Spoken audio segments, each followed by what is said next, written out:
Womanjika, trip over tree roots, start again. Womanjika, Kuzazangpo, Kimcho, Salamat Pagi Abakava, Asana Sante Bawana, Talofa, G'day, how are you? Down here in Melbourne, Victoria, the southernmost mainland state on the east coast of Australia, in this cool temperate rainforest.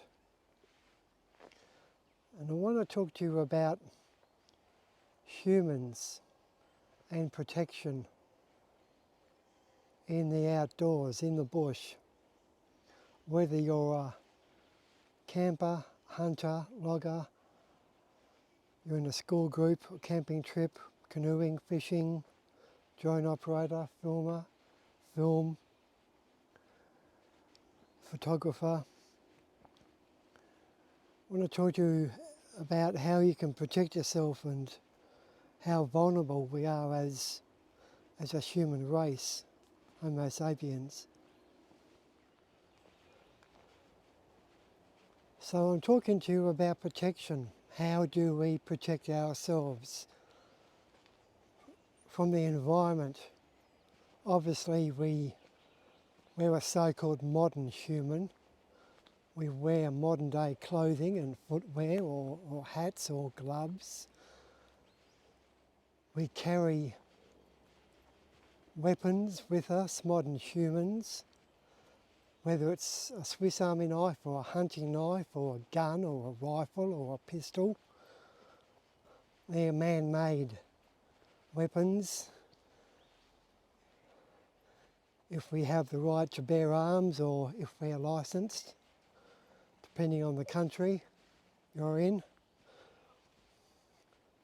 But if we strip away our clothing and our man-made weapons, let's just say we're naked, completely naked, like a tribal person who doesn't need clothes, perhaps in the Amazon jungle. How can we protect ourselves in the environment? And we've got a magpie feeding its young down here.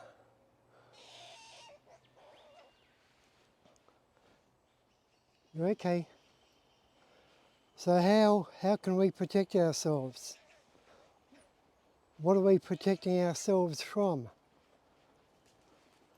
Let me pass. You're okay. You're okay. I think there's a crow, not a magpie.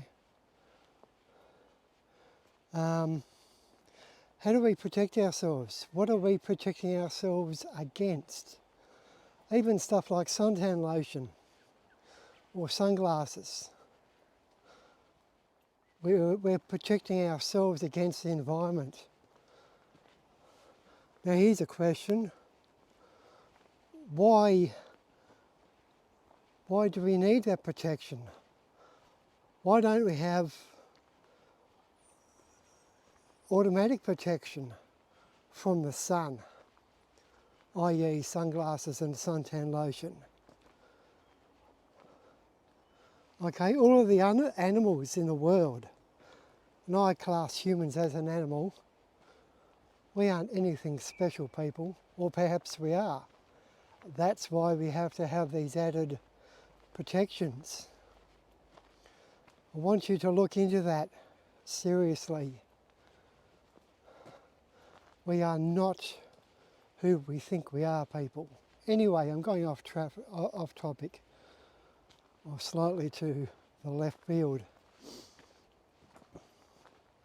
We have to protect ourselves, especially with the realm of cryptid creatures, whether it's a mountain giant, a Sasquatch, a Yowie, Junjity, Jim, Sabe, Yeti, apple sprite, rock apes, grass man, hairy man. Okay, cryptid creatures, other humans. How do we protect ourselves? Weapons have no protection against these other humans. Our clothing certainly doesn't. So how do we protect ourselves? With our brains, our mind, our spirit, our sixth sense, our gut instinct. That's how we protect ourselves. Now, a lot of it is lost. A lot of it you have to relearn. One way of doing that is to actually go into the outdoors. Become a bushwalker, join a club. You don't have to join a club, but go into the outdoors. Whether it's bushwalking or hunting or fishing, camping trips, picnic trips with your family or friends, motorbike riding, whatever it is. It might be a drone operator, a photographer, a fisherman, a gold prospector. Get out into the outdoors, into a national park or a state forest,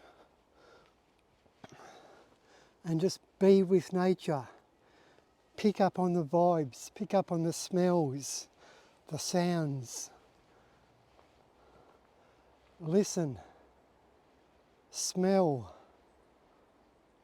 learn about wild fruits and berries and nuts. Taste them if you think they're safe or you have looked into it. And certain nuts and berries or leaves or flowers or petals, they are edible. So get in tune, be one with nature, okay?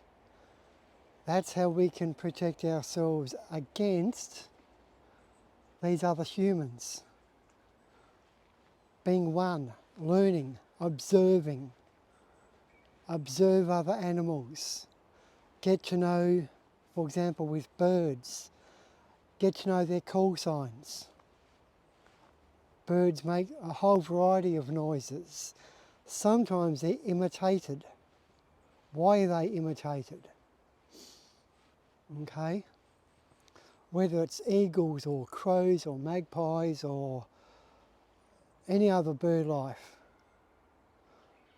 And observe the other animals, what they do when we encroach on their territory. What do they do? Do they attack us? Do they run away from us? Do they hold their ground? Why do they hold their ground?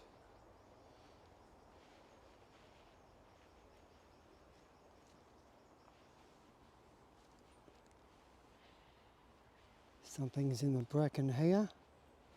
Perhaps it's a bird. So learn from nature. Their call signs, what they do, how they react to us. And learn, take it in.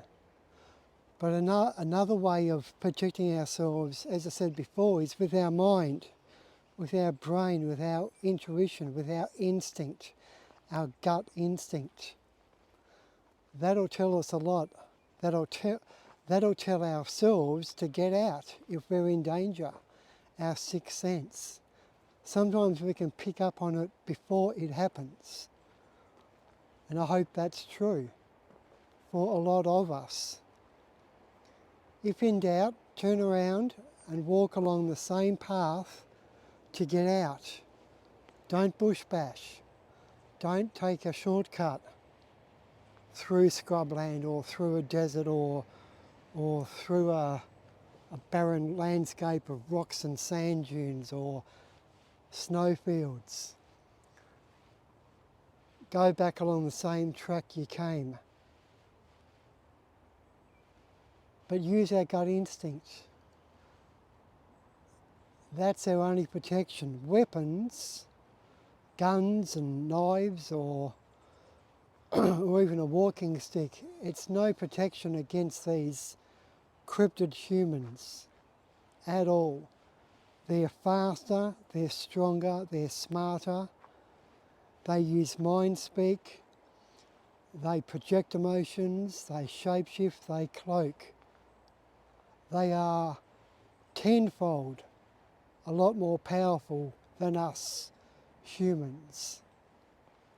And they use weapons as well against us humans because they're higher than us. They're stronger than us, they're faster than us, they're smarter than us. They themselves use smells, I believe, to get rid of a human if we encroach upon their territory or their water source or their young or their food supply or their shelter, their territory. So just like a skunk that emits odours, so do these other humans. Sasquatch, Sabe, Junjidi, Yahoo, Yeti, but not always. I don't know if a Yeti does versus a Junjidi or a Sasquatch versus a apple sprite, but some do emit these foul odours. And I've noticed it firsthand on 3 occasions. 2 types of smells I've noticed. A dead animal or rotting flesh smell and a feces or a sewage smell. I've smelt the sewage smell or the feces smell once, and I've smelt the dead animal or rotting flesh smell twice. And on one occasion I smelt those 2 distinct smells within 5 minutes of each other. Now, whether or not that was the same human, as in Junjidi or Yowie, because I'm in Australia, whether or not it was 2 different members of the same family, or perhaps a younger one versus an adult one, I don't know. But I believe that they do emit an odour as protection to get rid of a human. And I was dry reaching, I was coughing and spluttering on one of these occasions because there was so smell, and I had to leave. Other ways of they defending their territory is through throwing objects at us, whether it's a tree, a branch, a rock, a stone. But as I said before, they have higher ways of scaring us, of protecting their environment, through shape-shifting, through cloaking, through yells, screams, whoops, grunts, growls. Okay? Perhaps a whoop is more of a communication between fellow offspring or between fellow tribesmen within that Yowie clan or tribe. I believe that to be the case. But a scream or a yell is definitely towards us. Just like us Homo sapiens, we'll scream or yell at a fellow human, but we will grunt or we will murmur to communicate to our fellow Homo sapiens, won't we? We will only scream or yell at another Homo sapien or another human to let them know our disgust or our hatred towards our fellow human. And I believe that's the same with these Yowie, Sasquatch, other humans. So a grunt could be like an equivalent grunt to us humans would be us making this noise. huh, or huh. Okay, it's not a yell, it's more of a noise, isn't it? It's more of a grunt. But the noise can be interpreted as disgust in their vocabulary. You understand where I'm coming from? But a loud, projected, long yell or scream is totally different from a noise, isn't it? Okay? So just bear that in mind. Sometimes you might come across an individual Sasquatch, a loner, or someone who has strayed from that clan or tribe, or perhaps it's a loner. They've been outed. Perhaps they are a trickster. Just like us modern humans who abandon disabled peoples, and the disabled person has to fend for themselves.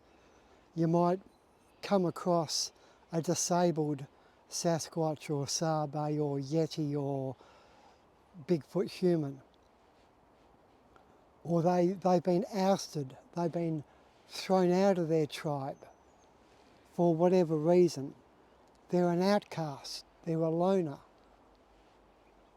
Just like how we abandon other humans, not just disabled humans, and they become loners, they become outcasts.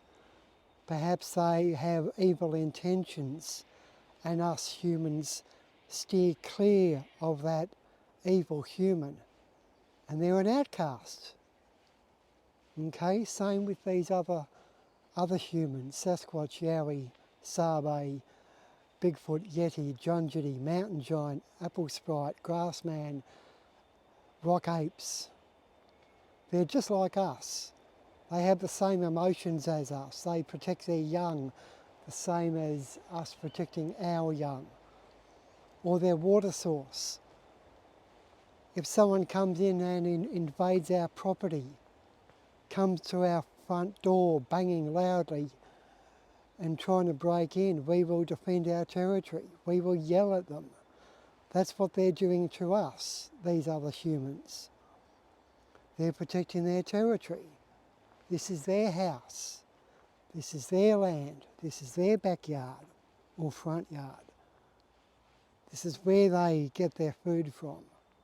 Yeah? They live wild. They're a wild human. Okay? We'll protect our home. We'll protect our car. We'll protect our children. We'll protect our friends. But if there's an outcast in which we don't care about, we won't necessarily protect them. Okay? So just be aware of different noises and sounds. I personally have heard one grunt and I've heard whoops. I heard the one grunt here, just down this path, probably half a k away, and that was one of my first experiences, and that was probably 3 years ago. I heard one single grunt, like, huh. And I believe that grunt was like a fed up grunt. They were fed up. It's like, oh, here comes another human invading our territory, walking along a walking path. So they were upset. It's like, oh, God, for God's sake, oh, bloody hell. That type of grunt. It's like when a person shrugs their shoulders and makes a noise, oh, bloody hell. That type of grunt. Here comes another bushwalker. Here comes another stupid human. Okay? That grunt wasn't directly issued towards me. It was more of a Sasquatch or a Yowie human grunting to themselves in a fed up manner. Oh, bloody hell, he's another human. And with regards to me hearing whoops, I heard the whoops at night time in a location called Creswick in central Victoria at around about 4:40 a.m. on the 1st of May a couple of years ago. And I know that because it scared the shit out of me. That's why I can remember the time and the date, right? Now the whoops, I believe, were interactions communicating between at least two Sasquatch or two Yowies. So the whoops were a communication. It's like us yelling out cooey or hey mate, over here. Okay? So a whoop, I believe, it's them communicating to each other. Or even perhaps a whoop is just a call sign letting the other Yowie know where they are, like a lighthouse.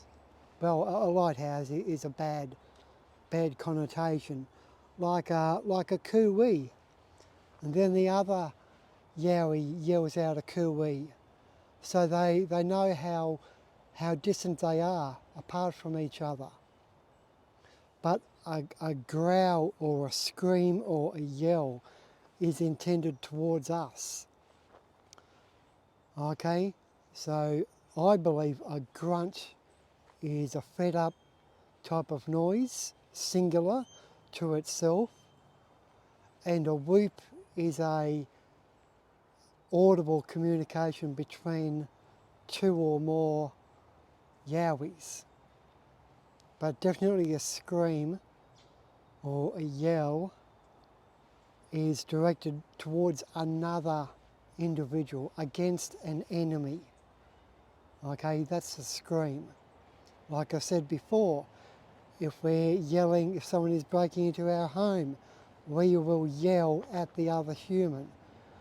That's what the Yowie does to us. We're the invader, the Homo sapien, invading their territory. They will yell at us. Yowie to Homo sapien. Okay? So that's my interpretation of different variations, different audible variations which these other fellow humans can vocalise. Now, getting back to how we protect ourselves, we have to be aware, whether it's through our gut instinct or our sixth sense or our intellect, and learning from nature, learning what the other animals are doing, learning about the plants, learning about the environment, being switched on, listening. If you hear something rustling in the grass, stop, turn around and look. What's making that noise in the grass? What's making that noise up high in the trees? Why did that branch fall down when there's no wind? Was it a dead branch? Was it a branch that had dry rot and it was a sick tree dying, shedding limbs? Why did that branch fall down on a completely dead, still day with no wind? Okay? Or perhaps an intentional branch breaking. Was that branch thrown towards us, or did it just fall down vertically? Was it thrown horizontally or in an arch, like us throwing a spear? Okay, what was the trajectory of that branch? But they also do throw rocks at us humans, or pebbles or pine cones, as a means of self-defense as well. just like a vocalisation, just like a yell. They'll do anything within their means to protect their environment or protect themselves or protect their young or their food supply, their water supply. So they will throw things at us, just like us. We throw stones at our enemies. If there was some angry person coming towards me now, I would for sure break off a branch and throw it at them. Or will I just run away, fight or flight? But if it was one-on-one combat, as in wrestling, I would do with anything within my means to defend myself. You understand where I'm coming from? So I don't want you to be paranoid or scared. I don't want you to feel vulnerable, but I want you to pick up on the vibes, the noises, the smells, the sounds within nature, because you may not have realised at the time, but perhaps you did walk past a Sasquatch or you did walk past a Yowie, and that grunt that Yowie made, you might have thought that it was a fellow bushwalker, or even a cough, or someone clearing their throat. You might have thought it's another bushwalker, but really it was a Yowie or a Sasquatch.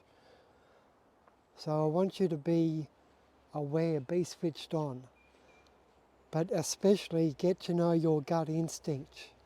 As I said at the start of today's video, the best way to tune in with the environment and get to know these cryptid creatures, because I believe it's very important to get to know them, you have to get out in the outdoors at least once a week. Okay, something important I was going to say, I had deja vu then, so let's go back to the same spot. So yeah, get to know yourself.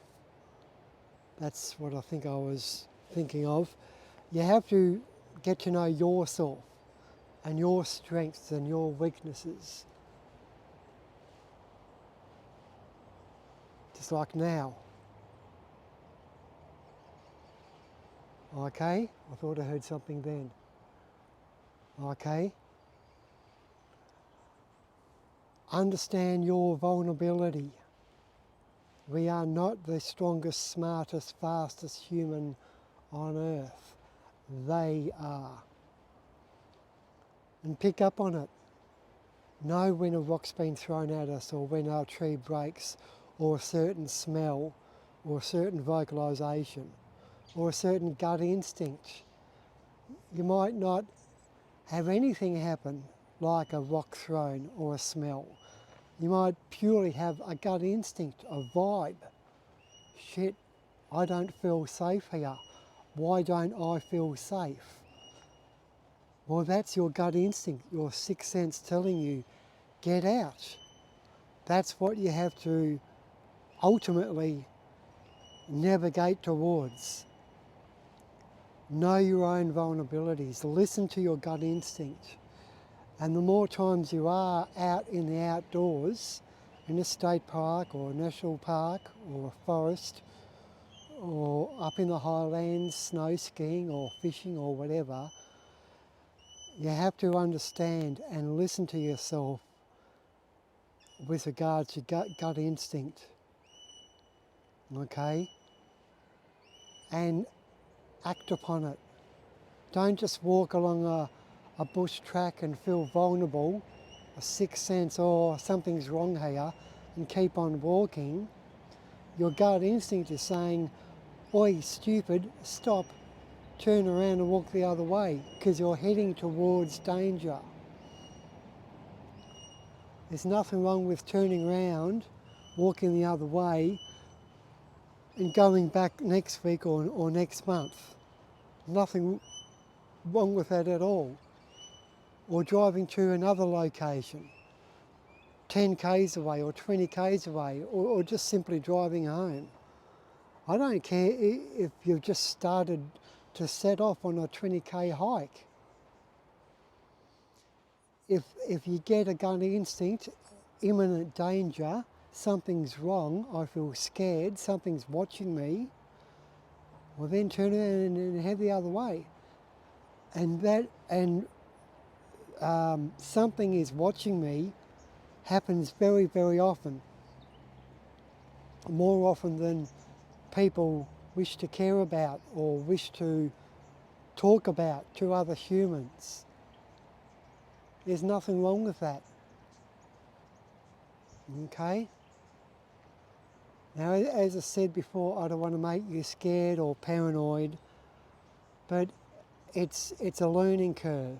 You know, I've only been learning about this for the past 4 or so years, and I've been tuning in slowly. So far, touch wood, today in this environment, I've had nothing happen to me. But I will pick up on sounds. I will look up. I will look around. Why did that happen? What was that noise? Sometimes you might hear footsteps paralleling you, not more than 5 metres away. There might be scrubby bush, but you'll hear someone bipedal, as in 2 legs, following you. And when you stop, the footsteps stop, and you start again, and then the footsteps will start again. You're being paralleled, you're being followed by a Yowie or by a Junjity or by a Sasquatch or by a hairy man, okay, especially if it's bipedal. Listen to that, okay? They're watching us. They're seeing if we're going to litter. They're seeing if we're going to break a branch. They're seeing if we're going to destroy the environment, the natural environment. They're keeping an eye on us. That's why they parallel us. They haven't said to themselves, let's scare this human away because they're doing something wrong. And I thought I saw something over here. I won't point because pointing's bad. They're just keeping an eye on us and waiting, observing.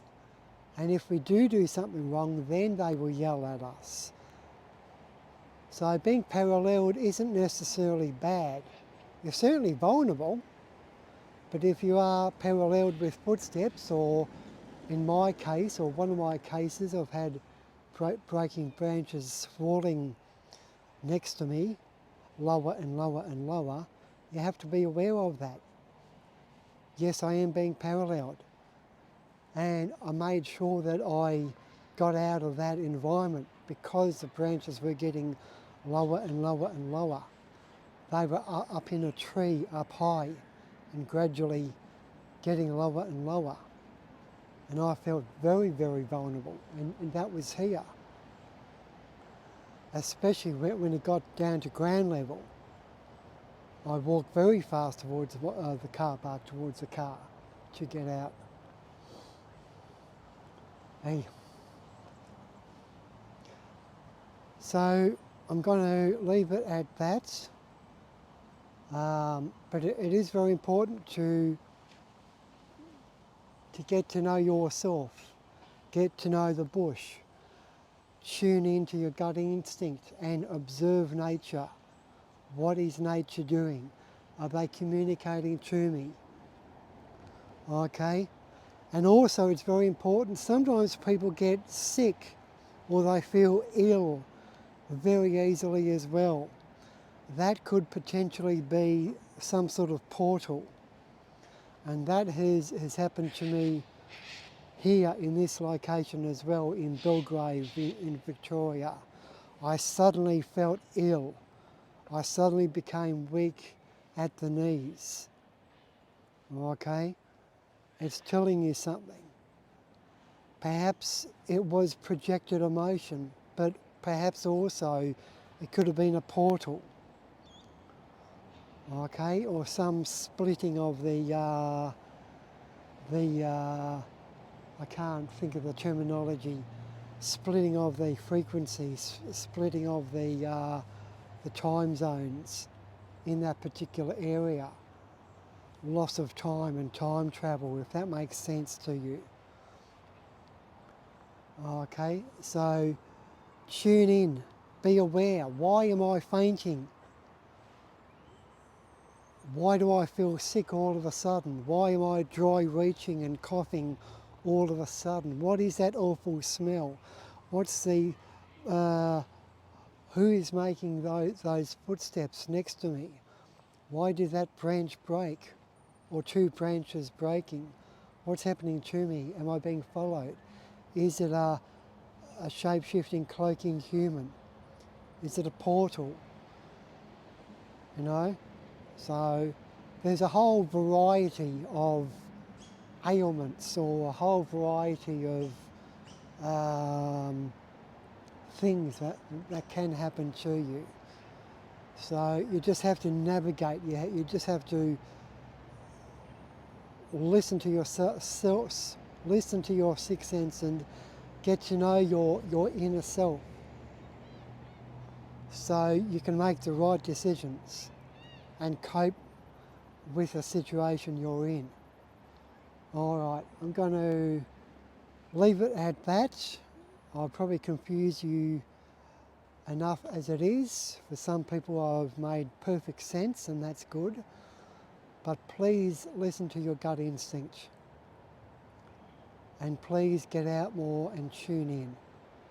All right, you be good, you be safe, do your bloody homework. Thank you.